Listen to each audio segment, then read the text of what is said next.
క్రీస్తు ప్రభునందు ప్రియమైన సహోదరి సహోదరులారా, అందరూ బాగున్నారా? ఈ రోజున మనం ధ్యానించే అంశం, దేవుడు మన పక్షమున ఉంటే మనకు విరోధి ఎవడు?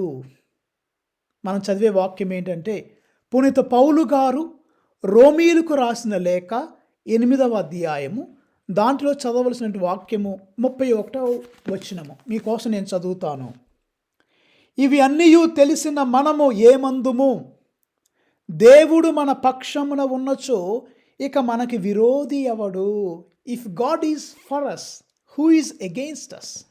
దేవుడే మనతో ఉంటే మనకు శత్రువులు ఎవరు, మనకు విరోధులు ఎవరు అని పౌలు గారు ఒకలాంటి ధీమా, దేవుడు నాతో ఉన్నాడు, నాకేంటి, ఆయనే చూసుకుంటాడు, ఆయనే కాపాడతాడు, ఆయనే నడిపిస్తాడు, ఆయనే రక్షిస్తాడు, ఆయన నాతో ఉంటే నాకేంటి, నాకే మన కీర్తనాకారుడు చెప్తూ ఉంటాడు.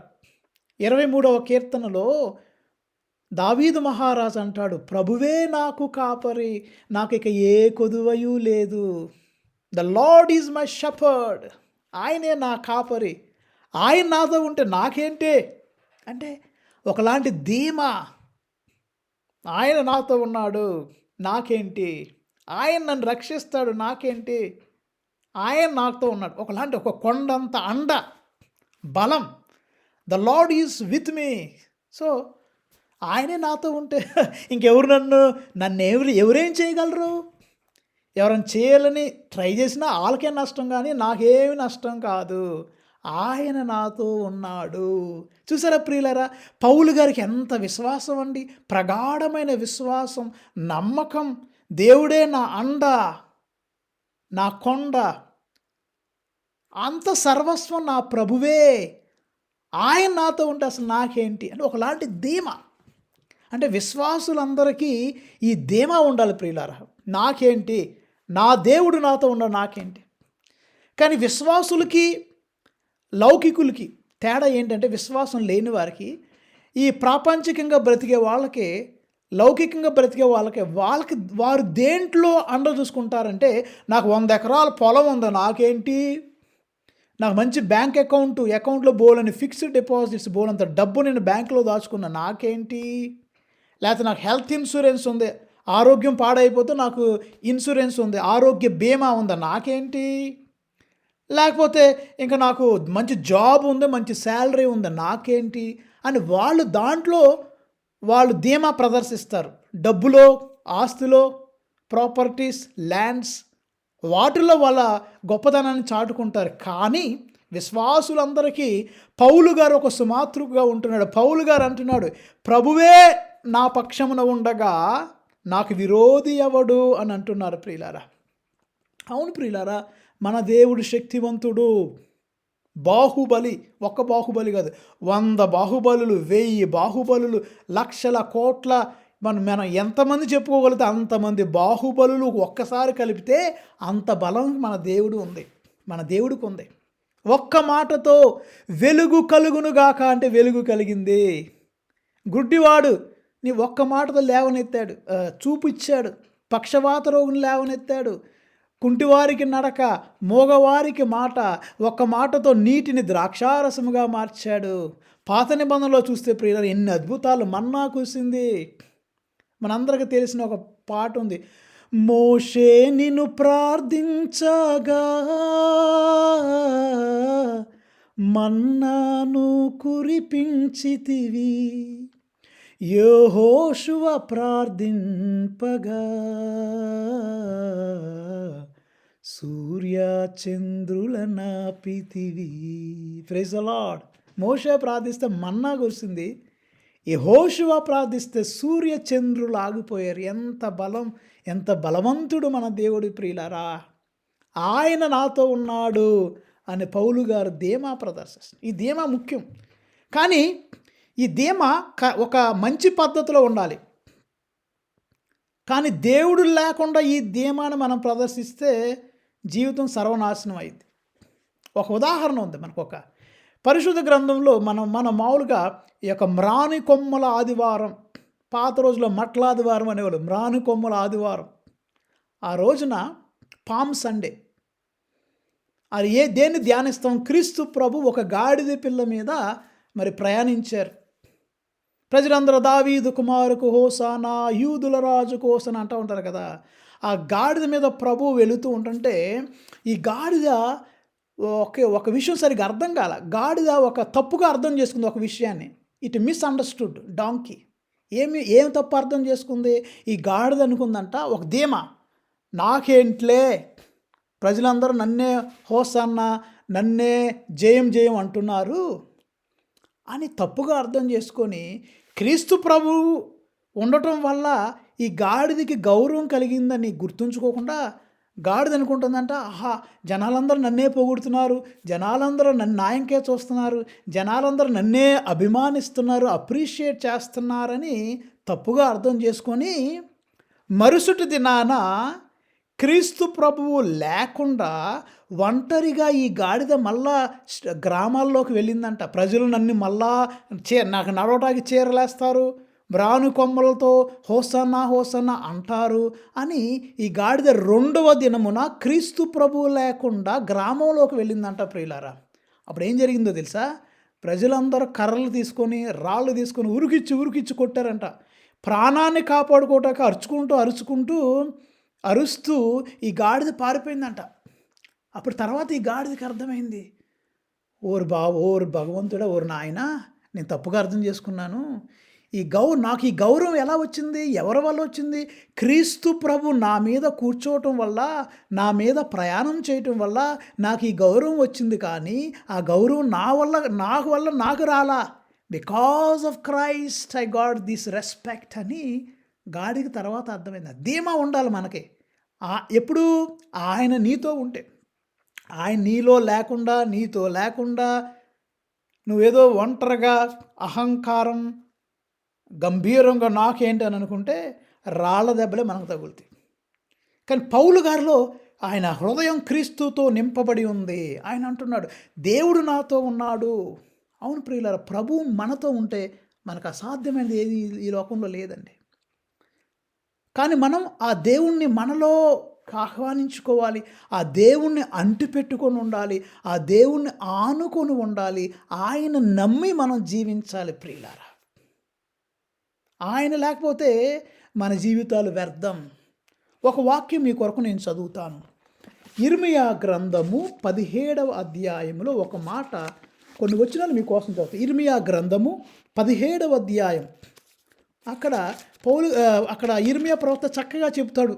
ఏమంటాడండి? 7వ వచనం చదువుతా. 17వ అధ్యాయం 7వ వచనం. కానీ ప్రభువును నమ్మి నాపై ఆధారపడువానిని నేను దీవిస్తాను. దేవుని నమ్మువాడిని నేను దీవిస్తాను. అతని జీవితం ఎలా ఉంటుంది? అతడు ఏటి ఒడ్డున ఎదుగుచూ నీటి చెంతకు వ్రేలు జొంపించు చెట్టు వంటివాడు. అది బెట్టకు భయపడదు, దాని ఆకులు పచ్చగా ఉండును, వానలు కురవకున్నా దానికి చింత లేదు, అది ఎల్లప్పుడూ పండ్లు కాయిచుండును. Praise the lord. దేవుని నమ్ముకున్న వాని జీవితం ఏటి ఒడ్డున నాటబడిన చెట్టులాగుంటుంది. ఎల్లకాలము కాయలు కాస్తాయంట. వర్షాలు పడకపోయినా పర్వాలేదు, ఆ వేళ్ళన్నీ ఆ నీటిలోకి చొచ్చుకొని పోతూ ఉంటాయంట. So the one who trust in the Lord is a blessed. His life will be just like a plant that was planted by the side of river. Although when it doesn't rain, doesn't matter, it gets enough water from the river. దేవుని నమ్ముకున్న వాని జీవితం ఏటి ఒడ్డున నాటబడిన చెట్టులాగా ఉంటుంది ప్రియులారా. కానీ ఇర్మియా ప్రవక్త చెప్తారు, కానీ దేవుని నమ్మకపోతే, దేవుని మీద ఆధారపడపోతే మన జీవితం ఎలా ఉంటుందంటే, ఇర్మియా గ్రంథం 17వ అధ్యాయం 5వ వచనంలో ఇర్మియా ప్రవక్త అంటాడు, ప్రభువు ఇట్లా అనుచున్నాడు, నన్ను విడనాడి, దేవుణ్ణి మర్చిపోయి నన్ను విడనాడి నరుని నమ్మువాడు, నరమాతృని మీద ఆధారపడేవాడు శాపగ్రస్తుడు. ఎవరో? దేవుని మర్చిపోయినోడు శాపగ్రస్తుడు. దేవుని నమ్మనటువంటి వాడు శాపగ్రస్తుడు. అంటే ఇది మాటలు కొంతమందికి అనుకోవచ్చు. దేవుని నమ్మకుండా మంచిగా కూడా కొంతమంది జీవిస్తారు, మనం కాదంటలేదు. కానీ ఇర్మియా ప్రవక్త అంటున్నాడు, దేవుని మర్చిపోయి మనిషి మీదే ఆధారపడితే నువ్వు శాపగ్రస్తుడు. ఎందుకు? మనుషులు ఎప్పుడో ఒకప్పుడు మనల్ని ముంచుతారు, మోసగిస్తారు, మనం అవమానానికి గురి అయ్యే పరిస్థితులు వస్తాయి. కాబట్టి దేవుని నమ్ముకున్నవాడు ఆశీర్వదింపబడతాడు. సో ఇక్కడ అంటున్నాడు, ప్రవక్త ఇంకా పోలుస్తున్నాడు. దేవుణ్ణి మర్చిపోతే మనం ఎలా ఉంటామో ప్రవక్త చెప్తున్నాడు. ఎలా ఉంటాం? అతడు ఎడారిలో ఎదుగు తుప్ప వంటివాడు. దేవుని మర్చిపోయినాడు ఎడారిలో ఎదుగు తుప్ప వంటివాడంట. వానికి ఎట్టి మేలు కలుగదు. ఆ తుప్ప ఎండి ఉన్న మరుభూమిలో ఏమి పెరగని చోట, ఏమి పెరగని చౌట పర్రలో ఎదుగును. అంటే దేవుణ్ణి నమ్ముకుంటే ఏటి ఒడ్డున నాటబడిన చెట్టులాగా ఉంటాం. దేవుణ్ణి నమ్మకపోతే ఎడారిలో పెరిగే ముళ్ళ తుప్పలుగా మన బ్రతుకులు ఉంటాయి ప్రియులారా. కాబట్టి ఆయన మీద ఆధారపడండి, ఆయన నమ్ముకోండి, ఆయన ఆనుకొని ఉండండి. నేను చిన్నప్పుడు ఏదో ఒక చోట ఒక కథ విన్నాను. ఒక రాజుగారు జన్మదిన పండుగను జరుపుకుంటున్నాడు. ఆయన వారి సామ్రాజ్యం ఉన్న ప్రజలందరిని ఆహ్వానించాడంట. అంటే సరే, ముఖ్యమైన వారిని ఆహ్వానించాడు. వారితో చెప్పాడు, నా ప్రియులారా, మీకు ఏ వస్తువు నా ఇంట్లో మీకు నచ్చిందో ఆ వస్తువుని ఇలా అంటుకోండి, తాకండి. మీరు ఏ వస్తువు అయితే తాకుతారో ఆ వస్తువు మీకు ఇచ్చేస్తా అన్నాడు. కొంతమంది పరిగెత్తుకుంటూ వెళ్ళారు. కొందరు కారులో అంటుకున్నారు, కారు వారికి ఇచ్చేస్తున్నాడు రాజు. కొంతమంది టీవీని అంటుకుంటున్నారు, టీవీ ఇచ్చేస్తున్నారు. కొంతమంది మైకులు పట్టుకుంటున్నారు, గ్యాస్ పట్టుకుంటున్నారు, రిఫ్రిజిరేటర్ పట్టుకుంటున్నారు, ఏసీలు పట్టుకుంటున్నారు. ఎవరికి ఏ వస్తువు మీద ఇంట్రెస్ట్ ఉందో ఆ వస్తువుని పట్టేసుకుంటున్నారు, రాజుగారు ఇచ్చేస్తున్నారు. వారి మధ్యలో ఒక చిన్న పాప ఉందంటండి, ఒక 7-8 సంవత్సరాల పాప. ఆ పిల్ల అంతా అబ్జర్వ్ చేస్తుంది. ఎవరికి ఏదైతే అది ఇచ్చేస్తున్నాడు రాజు. ఓకే అని ఆలోచన చేసి ఈ పిల్ల పరిగెత్తుకుంటూ వెళ్ళి రాజుగారిని కౌగలించుకుంది. నాకు నువ్వు కావాలి, ప్రైజ్ ద లార్డ్, నాకు నువ్వు కావాలి. రాజే ఉంటే అలాంటి వస్తువులు వందలకు 100, వేలకు 100 కొనియగలడు. ఆమెకు అర్థమైంది, ఈ వస్తువులన్నిటికీ యజమాని ఎవరో? మహారాజు. మిగతా వాళ్ళందరూ ఏమనుకున్నారు? వస్తువుల మీద వాళ్ళు కాన్సన్ట్రేట్ చేశారు. ఈ పిల్ల మాత్రం ఈ వస్తువులన్నిటికీ యజమాని ఎవరో? రాజు. ఆ రాజే నాకుంటే ఈ వస్తువులన్నీ నాయే కదా అని వస్తువుల మీద కాకుండా రాజు, I need you, I want you అని ఆ రాజుని కౌగలించుకుంది. మనం దేవుణ్ణి కౌగలించుకోవాలి, దేవుణ్ణి నమ్మాలి. పౌలు గారు అంటున్నాడు, ప్రభువే నా పక్షమున ఉన్నచో, దేవుడే నా పక్షమున ఉన్నచో నాకు విరోధి ఎవడు అని పౌలు గారు అంటున్నారు. ప్రియులారా, మనం కూడా దేవుని మీద ఆధారపడదాం, దేవుని హక్కు చేసుకుందాం. రెండోది విషయం ప్రియులారా, ఇదే అధ్యాయములో, రోమీలకు రాసిన లేఖ 8వ అధ్యాయంలో పౌలు గారు ఇంకొక మాట అంటున్నారు. రోమీలకు రాసిన లేఖ 8వ అధ్యాయము 35వ వచనం చదువుతాను. కనుక క్రీస్తు ప్రేమ నుండి మనల్ని ఎవరు వేరు చేయగలరు? Who can separate us from the love of God. ఆయన ఎంత విశ్వాసం అండి, ఎవరో వేరు చేయగలరు అంటున్నాడు. తర్వాత ఏమంటున్నాడు? బాధ కానీ, కష్టము కానీ, హింస కానీ, క్షామము కానీ, వస్త్రహీనత కానీ, ప్రమాదము కానీ, యుద్ధము కానీ, మరణము కానీ అట్లు చేయగలదా? ఏది మమ్మల్ని దేవుని ప్రేమ నుండి వేరు చేయలేదు. Praise the Lord. అబ్బా, ఎంత ప్రేమ అండి, ఎంత పిచ్చి ప్రేమ! ప్రాణాలను వదులుటకు మేము వెనకాడం. ఏది బాధ కానీ, కష్టం కానీ, హింస కానీ, వస్త్రహీనత కానీ, ప్రమాదము కానీ, యుద్ధము కానీ, మరణము కూడా మమ్ము క్రీస్తు ప్రేమ నుండి వేరు చేయలేదు. Nothing can separate us from the love of God, including death. ఈ రోజున ప్రియులారా, 2 పునీతులను మనం స్మరించుకుంటున్నాం కథోలిక శ్రీసభలో. పునీత ఫెలిసితమ్మ గారు, పెరపేతువా అమ్మగారు. 2 వ్యక్తులు. అమ్మగారులు అంటే వాళ్ళ సిస్టర్స్ అని కాదు, మామూలు ప్రజలే. ఫెలిసితమ్మ, పెరపేతువమ్మ. ఫెలిసితాస్ అండ్ పెరపేతువా అండ్ పెరపేతువా. వీళ్ళిద్దరూ చూడండి, మామూలు సామాన్య స్త్రీలే. ఆ కాలంలో చాలా హింసాకాండ జరుగుతుంది. ఎవరైతే క్రీస్తు ప్రభువును నమ్ముకుంటున్నారో, ఎవరైతే జ్ఞానస్నానం తీసుకుంటున్నారో అట్టి వారిని చంపేస్తున్నాడు చక్రవర్తి ఆ సమయంలో. అలాంటి కష్టకాలంలో వీరిద్దరు ఫెలిసితమ్మ, పెరపేతువమ్మ జంకకుండా, జ్ఞానస్నానం పొందితే వాళ్ళని చంపేస్తారు అని తెలిసినా కూడా జ్ఞానస్నానం తీసుకొని క్రీస్తు కొరకు ప్రాణాలను అర్పించారు. ప్రియులారా, ఫెలిసితమ్మ అయితే జైల్లోనే ప్రసవించింది, ఆమె గర్భిణి. అయినా జ్ఞానస్నానం తీసుకుందని ఆమెను చంపటానికి వాళ్ళు చెరసాల్లోకి, జైల్లోకి తీసుకెళ్లారు. జ్ఞానస్నానం దేవుణ్ణి నమ్మి జ్ఞానస్నానం తీసుకుందని ఆమెను చంపటానికి తీసుకెళ్లారు. అయినా జంకలా. గర్భిణికి అలాగే వెళ్ళింది. అవును, నేను నమ్మాను, క్రీస్తును నమ్మాను, నేను చచ్చిపోవటాకైనా సిద్ధం. Nothing can separate me from the love of God. దేవుని ప్రేమ నుండి నన్ను ఏది వేరు చేయలేదని బలంగా నమ్మింది, విశ్వసించింది. Hats off to her. జైల్లోనే చచ్చిపోయింది. పెరపేతు అమ్మ కూడా, ఆమెకు ఆల్రెడీ 1 year బేబీ ఉంది ఆమెకి. ఆ బిడ్డకి 1 సంవత్సరం. ఆ బిడ్డను వాళ్ళు భయపెట్టారు, బిడ్డను చంపేస్తాం, ఇదే నన్ను ఏమన్నా చేయండి, చంపేసిన బాధలా. I'm ready to die for Christ. ఈ ఇద్దరు స్త్రీలలో ఉన్న ధైర్యం చూడండి ప్రియులారా. వారిలో ఉన్నటువంటి ఆ విశ్వాసం, బలమైన విశ్వాసం, ప్రగాఢమైన విశ్వాసం మనకు ఆదర్శం కావాలి.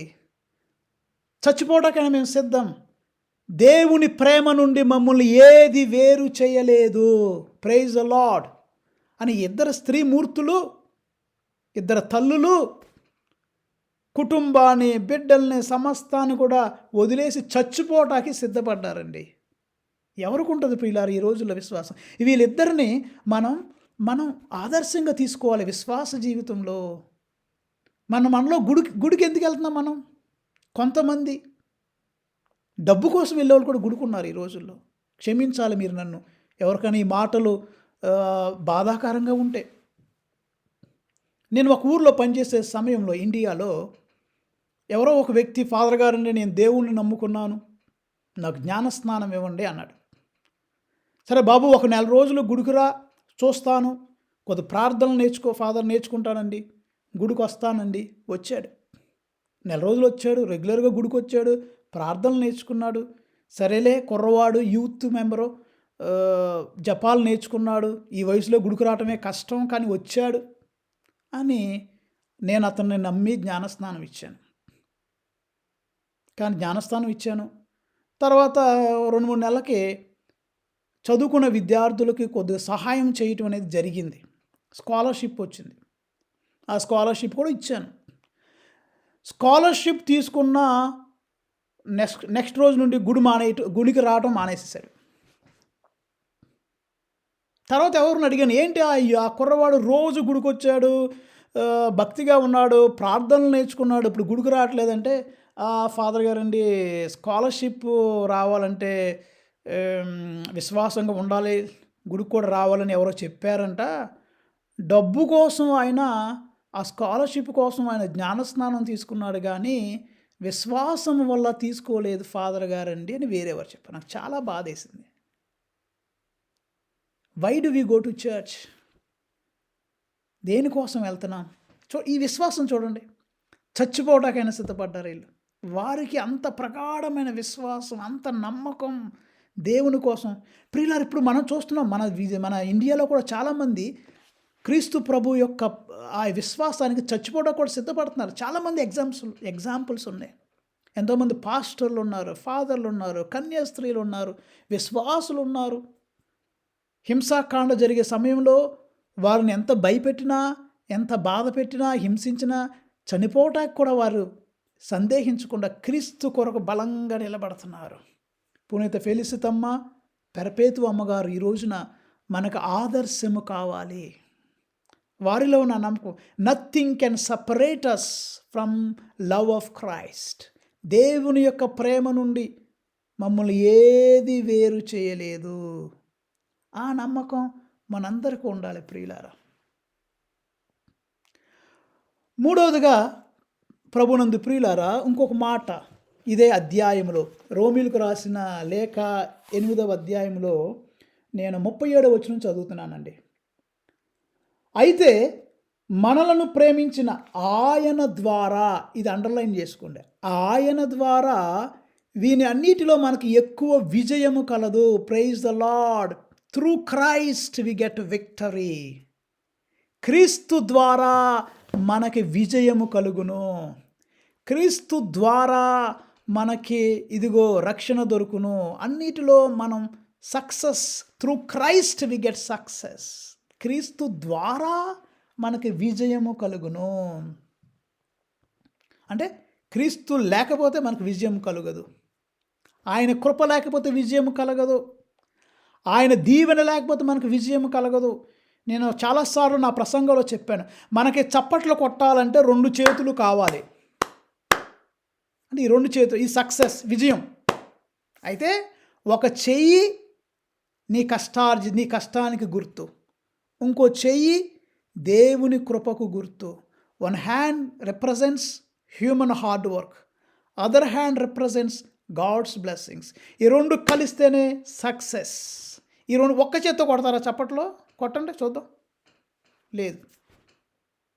క్రీస్తు ద్వారా మనకు విజయం కలుగును. ఒక ఉదాహరణ, నాకు భలే నవ్వు వస్తుంది కొన్నిసార్లు. నేను మద్రాసులో థియాలజీ చదివేటప్పుడు 2006 నుంచి 2009 ఆ సంవత్సరాలు 2006, between 2006 and 2009 I was doing my theology in Poonamallee seminary, Madras. అక్కడ వీకెండ్ మినిస్ట్రీకి శని ఆదివారాలు గ్రామాలకు వెళ్ళేవాళ్ళం. అక్కడ ఒక గృహంలో ఒక 10th క్లాస్ అమ్మాయి ఉంది. ఆమె సండే గుడికి రావటం మానేసేసింది. సంవత్సరం మొత్తం రావట్లా. ఒకసారి అడిగా, అమ్మ గుడికి రావచ్చుగా. ఫాదర్ గారండి 10th క్లాస్ కదా, ఎగ్జామ్స్, మా అమ్మాయి చదవాలి. సో ఈ సంవత్సరం అంతా మా అమ్మాయి గుడికి రాదు. ఓకే అమ్మ, గుడికి ఎంత అమ్మ, ఒక గంటే కదా, దేవుడు మనకు రోజుకి 24 గంటలు ఇచ్చాడు. సరే రోజు రమ్మంటలా, ఆదివారం 7 రోజులు 7 into 24 అన్నిసార్లు రామంటలా, అన్ని గంటలు రామంటలా, ఒక గంటే గమ్మ అంటే, లేదు లేదు బ్రదర్ గారండి, మా అమ్మాయి చదువుకోవాలండి, కష్టపడాలి, మనం రీజనబుల్గా ఆలోచించాలి కదా అన్నారు. సరే అమ్మా, ఓకే మీకోసం ప్రార్థన, సరే మీ ఇష్టం అన్న. సంవత్సరం అంతా గుడికి రాలా. సరే ఎగ్జామ్స్ అయిపోయినాయి, రిజల్ట్స్ వచ్చినాయి, తర్వాత కూడా గుడికి రావట్లా. మేము వెళ్ళి, ఏమండి సరే మొన్న అంటే ఎగ్జామ్స్ ఉండే చదువుకోవాలన్నారు, గుడికి రావట్లేదు, ఇప్పుడన్నా గుడికి రావచ్చు కంటే, బ్రదర్ గారండి మా అమ్మాయి ఫెయిల్ అయింది, she's preparing again for exams, వచ్చే నెలలో మళ్ళీ వస్తాయి కదా ఆ ఎగ్జామ్స్. అదేంటమ్మా కష్టపడి చదువు, 2 సబ్జెక్టులు తప్పిందిలేండి మా అమ్మాయి, కొద్దిగా సిగ్గుపడుతుంది అందుకే బయటికి రావట్లేదు. అప్పుడు ఎవరు అన్నారు, ఒకళ్ళు అంటున్నారు వాళ్ళల్లో, ఏమండి మా పక్కన వింటామా, గుడికి వచ్చింది, చదివింది, మంచి మార్కులతో పాస్ అయింది, ధైర్యంగా తిరుగుతుంది. దేవుని మర్చిపోతే కొన్నిసార్లు మనం జీవితంలో తలెత్తుకోలేకుండా కూడా దేవుడు చేయగలడు ప్రియులారా. అంటే ఆయన రెవెన్యూ తీసుకుంటాడని కాదు, కానీ డోంట్ ఫర్గెట్ హిమ్. విజయం ఎవరి ద్వారా వస్తుంది? క్రీస్తు ద్వారా విజయం వస్తుంది. నీకు విజయం కావాలంటే క్రీస్తు ద్వారా వస్తుంది. ఆయన మర్చిపోవాకు. లేకపోతే మన లైఫ్ ఎలా ఉంటుందో తెలుసా? మన కుటుంబంలో ఒక ఇంట్లో, కొత్త ఇంట్లో ఏసీ పెట్టించుకొని, రిఫ్రిజిరేటర్ ఫ్రిడ్జ్ కొని, తర్వాత మిక్సీలు కొని, లైట్లు బల్బ్స్ ట్యూబ్ లైట్స్ అన్నీ కొని, టేబుల్ రికార్డ్స్ కొని, అన్నీ ఉండి కరెంట్ లేకపోతే ఎలా ఉంటుంది? ఏ ఉపయోగం? ఫ్రిడ్జ్ పని చేసిద్దా, ఏసీ పని చేసిద్దా, ఫ్యాన్ పని చేసిద్దా, లైట్ పని చేసిద్దా? ఏది పని చేయదు. దేవుడు లేకపోతే మన జీవితం, అన్నీ ఉన్న ఇంట్లో కరెంట్ లేకపోతే ఎలా ఉంటుందో అలా ఉంటుంది ప్రియులారా. So we need God. ఆయన ద్వారా నీకు విజయం వస్తుంది. ఒక ఎక్స్పీరియన్స్ ఉంది అపోస్తలులకు. ఏంటది? లూకాసు వార్త 5వ అధ్యాయము 5వ వచనంలో నేను చదువుతాను. వాళ్ళు రాత్రంతా చేపలు పట్టడానికి ప్రయత్నం చేశారు. They try to catch fish whole night, but they couldn't get even single fish. ఒక్క చేప కూడా దొరకల. రాత్రంతా శ్రమించారు. మనకు ఒక పాట ఉంది కదా, రాత్రంతయు శ్రమ పడినా రాలేదు ప్రభు జయము. ఎంత కష్టపడినా జయం రాలా. కానీ ఇప్పుడైతే ఎందుకు జయం రాలా? క్రీస్తు ప్రభు లేకుండా కష్టపడ్డారు. Without God they worked hard, but they couldn't get success. But ఎప్పుడైతే దేవుని వాక్యం విన్నారో, దేవుని మాట విన్నారో, అప్పుడు వల వేశారు. వల పిగులనని చేపలు పడినాయి. ఇప్పుడు వాక్యం చదువుతారు. లూకాసు వార్త 5వ అధ్యాయం 5వ వచనం. అందుకు సీమోను, మేము రాత్రంతయు శ్రమించితిమి, కానీ ఫలితము లేదు, అయినను నీ మాట మీద వలలు వేసేదము అని ప్రత్యుత్తరం ఇచ్చాను.